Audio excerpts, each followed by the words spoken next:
Welcome to the Spoken Library. Today we're exploring The 10X Rule by Grant Cardone, one of the most controversial yet powerful success philosophies in modern business literature. This book challenges everything you've been taught about setting realistic goals and taking moderate action. Instead, Cardone argues for something radical. Multiply your goals by 10 and take 10 times more action than you think necessary. Grant Cardone is a self-made multimillionaire, sales expert, real estate mogul, and one of the most intense motivational figures in business today. He built his fortune from nothing, overcoming drug addiction in his 20s to become one of the most successful entrepreneurs in America. His message is unapologetically aggressive. Average is a failing formula, and the only way to guarantee success is through massive, relentless action. The 10X rule is both a mindset and a formula.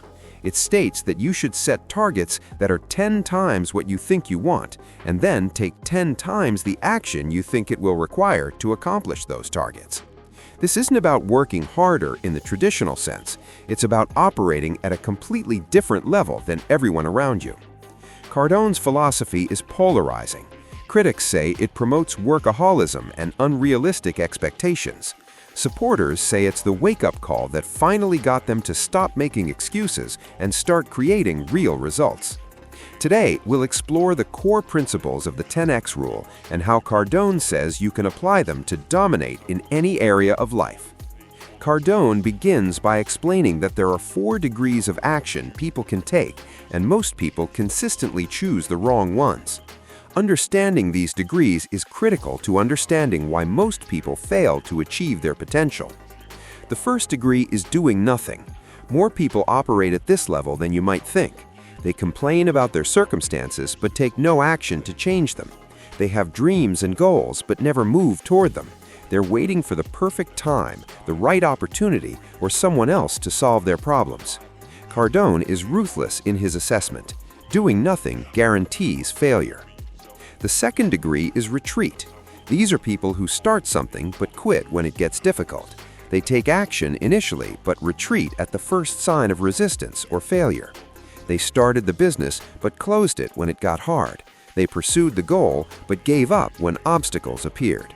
Cardone argues that retreat is actually worse than doing nothing because you've invested resources and energy only to abandon ship. The third degree is normal levels of action. This is where most people operate. They show up, they do their job adequately, they take reasonable steps toward their goals. They're not lazy, but they're not exceptional either. They follow conventional wisdom about balance, moderation, and realistic expectations. Cardone's controversial stance is that normal action produces normal results, and in today's competitive world, normal results means you're actually losing ground. The fourth degree is massive action, the 10X level. This is where you operate at levels that seem unreasonable to everyone around you. You're making 10 times more sales calls, creating 10 times more content, taking 10 times more meetings, pursuing 10 times more opportunities. You're not just working more hours, you're operating with an intensity and commitment that most people can't comprehend. Cardone emphasizes that massive action is the only approach that guarantees success because it accounts for the unpredictability of life. You can't control the economy, competition, market conditions, or unforeseen obstacles, but if you're taking 10 times the action of your competition, you're far more likely to succeed despite these variables. The key insight is that most people fail not because their goals are too high, but because their actions are too low. They set reasonable goals but take inadequate action to achieve them. Then they're surprised when they fall short. Cardone flips this. Set unrealistic goals and take massive action. Even if you fall short of a 10X goal, you'll still achieve more than you would have with a realistic goal. He uses a simple example. If you need to make 1 sale to hit your quota, you might make 5 sales calls. But what if 2 prospects are unavailable, 1 says no, 1 needs more time, and you only close 1? You barely hit your target. If instead you needed 10 sales and made 50 calls, even with the same close rate, you'd far exceed your original goal. One of Cardone's most provocative arguments is setting realistic goals is actually dangerous. Society teaches us to be reasonable, to set achievable goals, to not aim too high to avoid disappointment. Cardone says this is terrible advice that keeps people mediocre. He argues that realistic goals are based on what you think is possible given current circumstances and your current capabilities. But this thinking locks you into your present limitations. If you only aim for what seems realistic, you'll never push beyond your current level. You'll never develop new capabilities, expand your thinking, or achieve breakthrough results. Cardone says unrealistic goals force you to think differently and take different actions. If your goal is to increase your income by 10%, you might work a bit harder or be slightly more efficient. But if your goal is to increase your income by 1,000%, you can't just work harder. You need completely reimagine your approach. You need new strategies, new skills, new networks, and new thinking. He shares his personal story of setting massive goals early in his career. When he was making $3,000 per month in sales, he set a goal to make $30,000 per month. Everyone told him he was crazy. The goal seemed impossible. But that impossible goal forced him to think bigger, take more action, and develop skills he never would have developed pursuing realistic goals. The psychological benefit of huge goals is that they excite you. Realistic goals are boring. They don't create the energy and motivation needed to overcome obstacles. Unrealistic goals activate something deeper. They make you willing to do uncomfortable things because the potential reward is so compelling.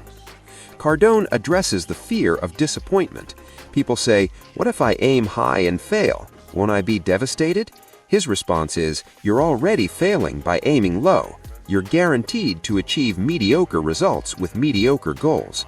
At least with massive goals, even if you fall short, you'll still achieve more than you would have otherwise." He introduces a critical mindset shift. Think in terms of how much rather than if. Don't ask, "Can I achieve this goal?" Ask, "How much action will it require to achieve this goal?" The first question invites doubt and retreat. The second question focuses on action and solutions. Cardone is adamant that you should never let anyone talk you out of your big goals. People will call you unrealistic, naive, or arrogant. They'll give you helpful advice to be more reasonable. But these people are usually stuck in their own limited thinking, and misery loves company. Protect your goals from small-minded people. Cardone dedicates significant attention to the concepts of commitment and obsession, arguing that these qualities separate successful people from everyone else. In modern culture, we're taught to seek balance, avoid extremes, and maintain moderation. Cardone thinks this is poison for anyone who wants exceptional results. He defines commitment as an all-in mentality where you burn the boats and eliminate backup plans. Most people keep one foot out the door, maintaining exit strategies in case things don't work out. This divided commitment guarantees you won't give your full effort. True commitment means you've decided that failure isn't an option. You'll do whatever it takes for however long it takes. Cardone argues that you should be obsessed with your goals. Society treats obsession as a negative quality, something unhealthy to avoid. But Cardone says obsession is exactly what's required for greatness. Every person who's achieved something extraordinary, whether in business, sports, arts, or science, was obsessed. They thought about their goal constantly, worked on it relentlessly, and organized their entire life around achieving it. The problem most people face is that they treat their goals like hobbies. They work on them when convenient, when they feel motivated, when everything else is handled. Cardone says this casual approach produces casual results. If you're serious about achieving something significant, it needs to become your obsession. He addresses the work-life balance criticism directly. Cardone doesn't believe in balance in the traditional sense. He argues this concept was created by people who hate their work. If you're truly passionate about what you're building, it doesn't feel like sacrifice. It feels like living fully. The goal isn't to escape your work, it's to create work so compelling that it energizes rather than drains you. However, Cardone clarifies that 10x isn't about mindless busyness. It's about massive productive action towards your goals. Some people stay busy to feel productive without actually producing results. 10x action is focused, purposeful, and aimed at specific targets. He introduces the concept of domination. Cardone says you shouldn't just aim to compete in your market, you should aim to dominate it completely. This requires being willing to outwork, outthink, and outlast everyone else. When your competitors go home at 5 p.m., you're still working. When they're satisfied with adequate results, you're pushing for exceptional ones. When they take weekends off, you're creating more opportunities.